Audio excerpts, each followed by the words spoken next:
broadcasting live from the headquarters in the capital, Asmara. It's ERi-TV, dear viewers. This is English news broadcast for this hour.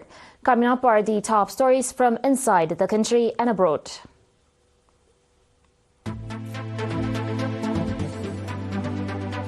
Commendable development of health facilities in Barentu. Training on social science to youth in the southern Red Sea region. Rebels declare ceasefire in Democratic Republic of Congo. And NATO's Secretary General held a conference in Brussels. On your domestic reports, at an activity assessment meeting held on 2 and 3 February in Barentu, it was reported that significant efforts were made in 2024 to expand health facilities, focusing both on healthcare services and human resources. Dr. Hayelon Kidane, head of the Ministry of Health Regional Branch, highlighted key achievements for 2024. These include a 9% increase in the number of pregnant women delivering at health facilities, 100% vaccination coverage, zero prevalence of new diseases, and effective control of malaria outbreaks despite abundant rainfall. According to the reports presented by heads of health facilities in these subzones, commendable effort has been made to control the prevalence of communicable and non-communicable diseases.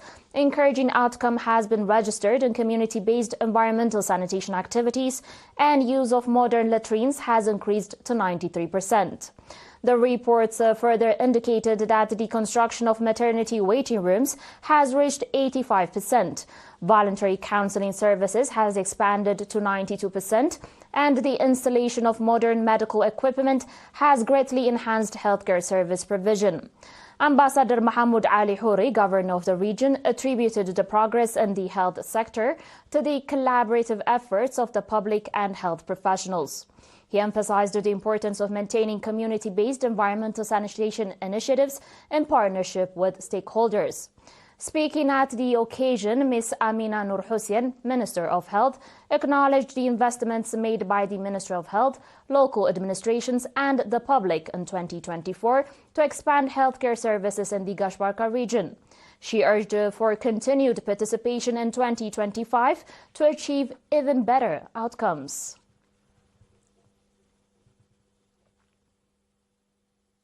In other news, the National Union of Eritrean Youth and Students branch in the southern Red Sea region provided social science training to over 60 youth and students. The training was held in Afambo from 26 January to 2 February. Mr. Usman Mohammed Ilama, head of political and organizational affairs at the branch, reported that participants, one-third of whom were female, came from 4 secondary schools. The training covered the topics such as nation and nationality, the background of National Union of Eritrean Youth and Students, youth and national service, the concept of ideology, political theory, philosophy and religion, and the pillars of the National Charter. Mr. Usman Abdul Qadir, head of the branch, emphasized that the training would significantly enhance the participants' awareness and enable them to contribute to the union's program and national affairs.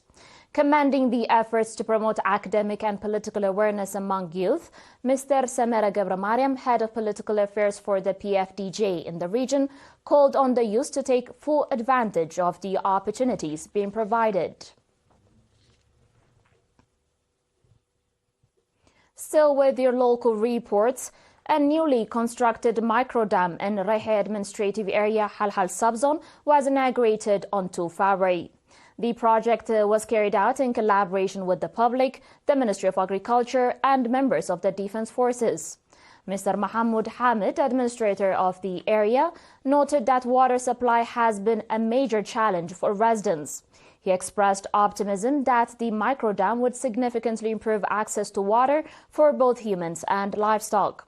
Mr. Grmatian Abraha, administrator of the subzone, and Lieutenant Colonel Gabrab Tsahaye, commander of the 34th Division, emphasized that the collaborative effort between the public and defense forces was part of a broader integration development program. Mr. Meskel Tawelde, a representative of the Ministry of Agriculture, explained that in addition to providing potable water, the microdam would support the development of irrigation farming in the area. Ambassador Abdullah Musa, governor of the Ansaba region, praised the active involvement of Defense Forces members in various development initiatives aimed at improving public livelihoods. The inauguration ceremony featured cultural and artistic performances by the Lalimba Cultural Group of the 34th Division. Do stay tuned for your international reports and more in a tad.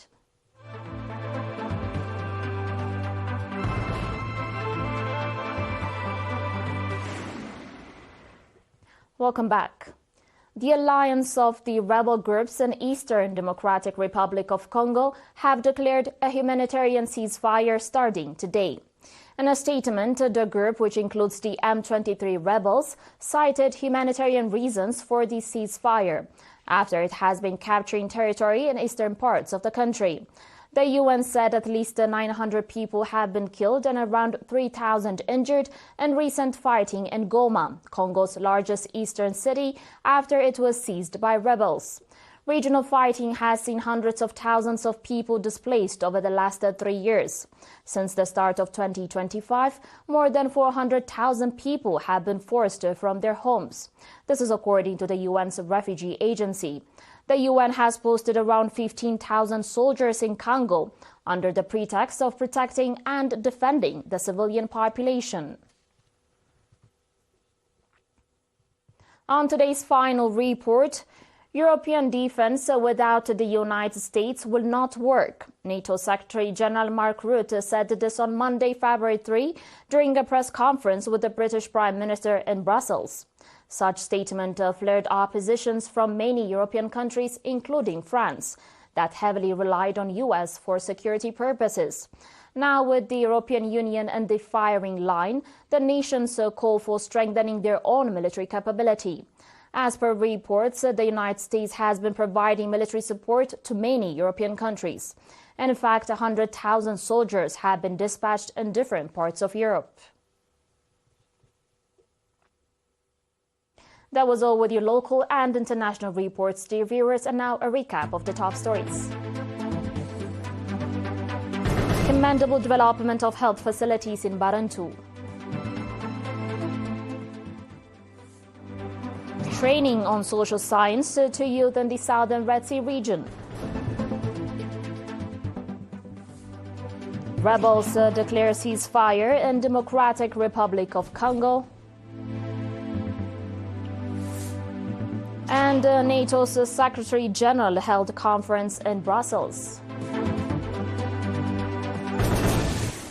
That was it for today, dear viewers. Thanks for watching.